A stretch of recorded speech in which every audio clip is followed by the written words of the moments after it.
शाह अकबर को पान की तलब हुई।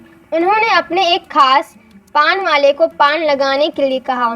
उसने पान बनाकर बादशाह को दे दिया। बादशाह ने चुपचाप पान खाया और उस पान वाले को अगले दिन आधा किलो चूना दरबार में लेकर आने को कहा।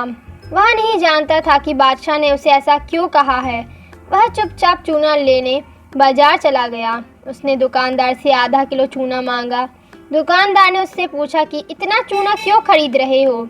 उसने बताया कि किस तरह उसने बादशाह को पान दिया था। दुकानदार को समझते देर न लगी कि कुछ गड़बड़ है।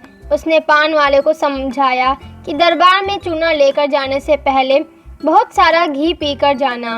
उसने सलाह मानकर वैसा ही किया और दरबार में जाने से पहले खूब सारा घी पी लिया। दरबार में पहुंचने पर बादशाह ने उसे सारा चूना खाने को कहा। वह हैरान रह गया। उसे उम्मीद न थी कि बादशाह ने उसे चूना इसलिए मंगवाया था, लेकिन वह तो इसके लिए तैयार था, इसलिए उसने सारा चूना खा लिया। इसके बावजूद उसे कुछ नहीं हुआ तो बादशाह ने उससे कारण जानना चाहा।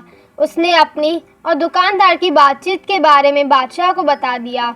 अब बादशाह उस व्यक्ति से मिलने को तावले हो रहे थे जिसने उनके मन की बात को पहले ही जान लिया था। शाह ने हुक्म दिया कि उस दुकानदार को अगले दिन दरबार में हाजिर किया जाए। अगले दिन उस दुकानदार को दरबार में लाया गया। बादशाह ने उससे पूछा कि वह उनके मन की बात को कैसे समझ गया। तब दुकानदार ने कहा, हुजूर, जब यह आदमी मेरे पास चूना खरीदने आया था तो मैंने इससे पूछा कि इतने चूने का क्या करोगे। मुझे इसने बताया कि इसने आपको पान बनाकर खिलाया और फिर आपने उसे चूना लाने का हुक्म दिया। तब मुझे समझते देर न लगी कि ज़रूर गलती से इसने पान में चूना थोड़ा ज़्यादा लगा दिया होगा, जिसे बादशाह के मुंह में छाले हो गए होंगे और इसी का एहसास करवाने के लिए आपने इससे चूना मंगवाया। मैंने इसे सलाह दी कि दरबार में जाने से पहले घी पीकर जाना, जिससे अगर तुम चूना भी खाना पड़े तो उसका असर कम हो जाएगा।